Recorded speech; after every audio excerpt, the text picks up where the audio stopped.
안녕하세요. 충북 어린이 과학교실의 김한나 강사입니다. 오늘 우리가 배울 내용은 샌드아트, 나비의 한 사리입니다. 오늘 수업 순서는 먼저 학습 목표를 알아보고 오늘 할 실습의 과학 원리를 공부한 뒤 재료 소개와 함께 선생님과 같이 실습을 진행해 보겠습니다. 학습 목표입니다. 오늘은 배추 흰나비의 한 사리에 대해 알아보고 생모래를 이용해 나비를 꾸며보겠습니다. 과학 원리 소개. 우리가 알고 있는 배추 흰나비는 어떤 과정을 거쳐 자라는 걸까요? 아래 사진을 보니 나비가 되기 전 여러 단계를 거치는 걸 알 수 있는데요. 하나씩 자세히 알아보겠습니다. 첫 번째는 알입니다. 배추 흰나비 알을 돋보기로 관찰해보면 약 1mm의 크기로 표면에 줄무늬가 있어 옥수수처럼 보이고 색은 연한 주황색 또는 노란색을 띱니다. 알에서 갓 나온 배추 흰나비 애벌레는 나오자마자 자신의 알 껍질을 바로 갉아먹습니다. 알을 다 먹은 애벌레는 이제 잎을 먹기 시작하면서 사진처럼 초록색으로 변합니다. 긴 원통 모양의 몸에 부드러운 털이 빽빽하게 나 있고 몸에 고리 모양의 마디가 있습니다. 몸은 머리, 가슴, 배의 세 부분으로 구분되며 가슴에 세 쌍의 다리가 있습니다. 배에는 숨구멍이 있고 빨판 형태의 배발 4쌍과 꼬리발 1쌍이 있는데요. 배발은 몸을 이동할 때, 꼬리발은 몸을 단단히 고정할 때 사용합니다. 애벌레는 약 2주 동안 잎을 먹고 자라며 자라는 동안 4번의 혐오를 벗으며 약 30mm까지 자랍니다. 약 2주가 지나 다 자란 애벌레는 먹는 것을 멈추고 적당한 곳에 자리를 잡습니다. 그리고 입에서 실을 내어 몸을 고정시키고 하루 정도 지나면 허물을 벗고 번데기가 됩니다. 몸 한가운데를 감은 실 외에도 배끝에는 실로 만든 발판이 있어 발판에 갈퀴를 걸어 몸을 지탱합니다. 번데기의 색깔은 애벌레가 번데기로 변할 때 주변의 색과 비슷해져 눈에 띄지 않습니다. 번데기의 겉 표면은 딱딱하고 머리, 가슴, 배의 구분이 뚜렷하지 않습니다. 가슴에는 고정하기 위해 두른 띠실과 숨구멍이 있으며 길이는 약 25mm입니다. 초록색에서 연한 갈색으로 변하며 시간이 지나면서 표면이 투명해지고 표면 사이로 번데기 속 나비가 보입니다. 번데기가 된 지 일주일 정도 지나면 갓 나온 배추 흰나비의 날개는 젖은 채 구겨져 있어 날지 못하지만 날개가 마르면서 펴져 날 수 있게 됩니다. 나비는 머리, 가슴, 배의 세 부분으로 구분되며 날개는 비늘로 덮여 있고 몸에는 털이 있습니다. 머리에는 한 쌍의 더듬이, 한 쌍의 겹눈, 한 개의 긴 대롱 모양의 입이 있으며 가슴에는 2쌍의 날개와 3쌍의 다리가 있고 배는 마디로 되어 있습니다. 배는 돌출된 기관이 존재하지 않지만 숨구멍이 있고 호흡과 순환에 필요한 기관이 존재합니다. 그러면 이렇게 알아본 나비의 한 사리를 모두 담을 수 있는 샌드아트를 시작해 보겠습니다.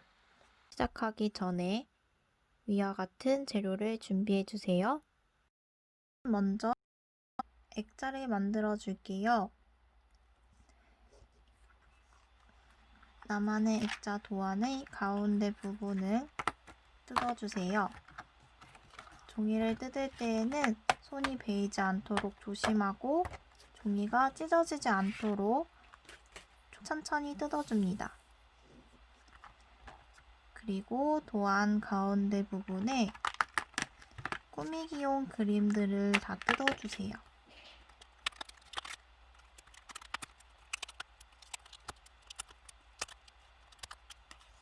다 뜯었으면 제 도안을 접어줄 건데요. 옆에 있는 2줄 모두 꼼꼼하게 접어주세요. 뒤로 돌려서 안쪽으로 접어줍니다. 같은 방법으로 4변을 모두 접어주세요. 종이를 접을 때에도 종이에 손이 베이지 않도록 조심하도록 합니다. 다 접었다면 액자를 조립해 줄 건데요. 네모난 부분이 있는 면을 접어서 올려주고 받침대가 될 부분을 뜯어서 접어줍니다. 그리고 위쪽에서도 마찬가지로 내려서 받침대 되는 부분을 접어주고 이 두 받침대를 조립해 줄 건데요.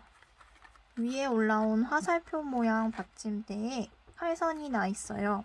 이 부분에 아래쪽 받침대를 홈에 걸리도록 꽂아주시면 됩니다. 빠지지 않도록 잘 고정했다면 옆부분도 칼선에 꽂아 마무리해줍니다. 나머지 한쪽은 OH 필름과 샌드아트 그림을 넣어야 하기 때문에 열어둘게요.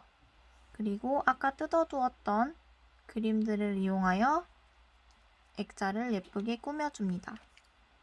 양면 테이프를 사용해서 붙여줄게요.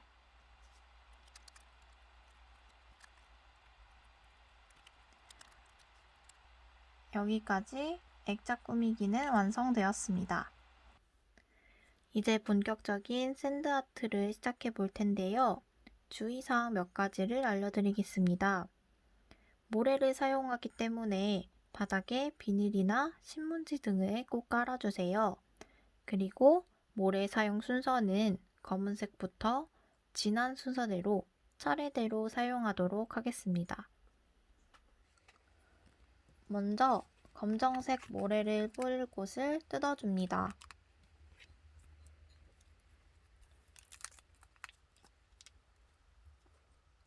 스푼의 작은 부분을 이용하여 흰 접착면에만 뿌려준다고 생각하면서 조금씩 뿌려줍니다.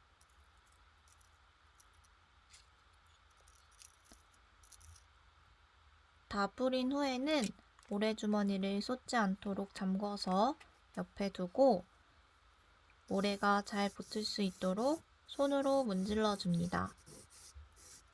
어느 정도 문지른 후에는 종이를 약간 말아 은박 접시에 남은 모래를 털어주고 휴지를 이용하여 남은 모래까지 잘 털어줍니다. 꼼꼼하게 다른 부분에 묻지 않도록 잘 털어줄게요.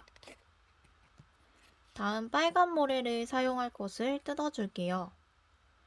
스티커를 뜯는 부분은 선생님과 똑같이 할 필요 없이 친구들이 원하는 부분을 뜯어주세요.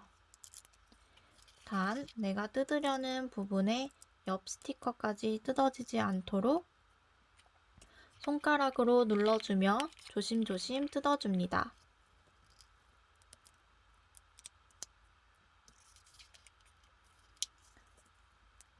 선생님처럼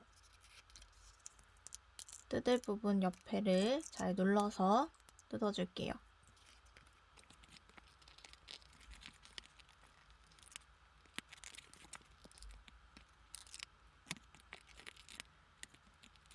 혹시 뜯다가 같이 떨어진 부분이 있다면 손으로 눌러서 잘 붙여줍니다. 그리고 똑같은 방법으로 작은 스푼을 이용하여 모래를 뿌려줍니다.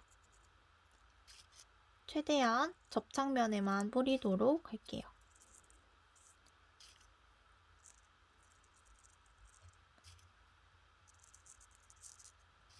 모래를 너무 많이 뿌렸을 경우 숟가락으로 잘 퍼뜨려서 사용합니다.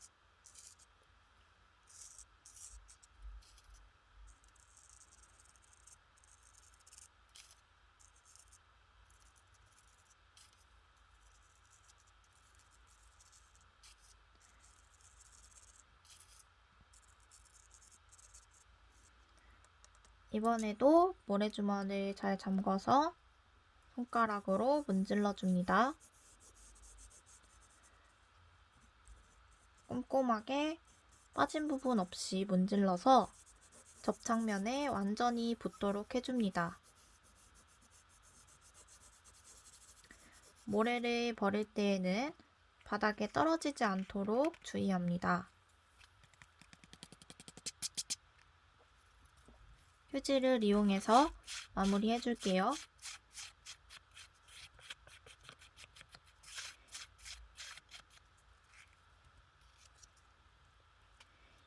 이제 같은 방법으로 파란색과 노란색을 뿌려보겠습니다. 모래는 항상 잘 잠궈서 옆에 두고 그림의 완성도를 위해 잊지 않고 문질러 줍니다.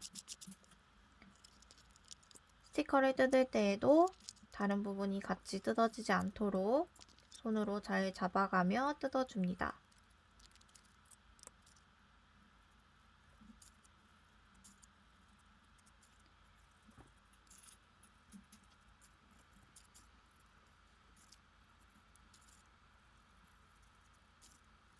흰 부분이 보이지 않도록 모래를 꼼꼼히 뿌려주고 문질러 줄게요.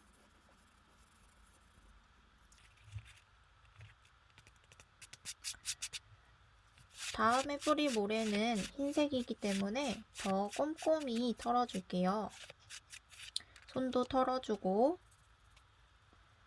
흰색을 칠할 부분을 뜯어줍니다.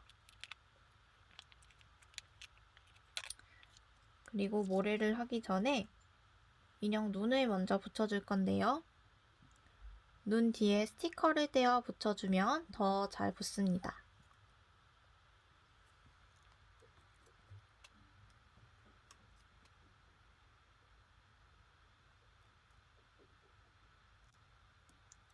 눈을 붙인 후에 흰색 모래를 뿌려줄게요. 흰색은 다른 모래와 섞일 수 있기 때문에 뒤에 모래가 섞이지 않은 큰 스푼으로 뿌려줄게요.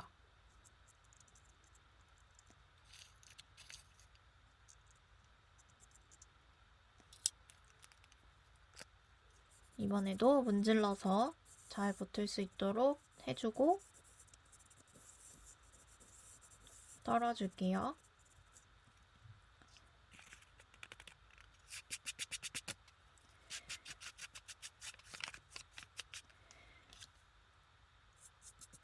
자, 이렇게 샌드아트는 끝이 났는데요. 이 작품을 더 오래 보관하기 위해 OHP 필름을 붙여줄 거예요. 그림의 내 모서리에 양면 테이프를 붙여주고 필름을 붙이기 전에 아래쪽에 이름을 먼저 써줍니다. 그 후에 양면 테이프에 종이를 제거하고 OHP 필름을 붙여줄 건데요. 한쪽 모서리에 맞춰서 종이에 붙여줄게요. 그리고 튀어나온 부분은 가위로 오려주세요. 가위를 사용할 때는 안전사고에 유의하도록 합니다.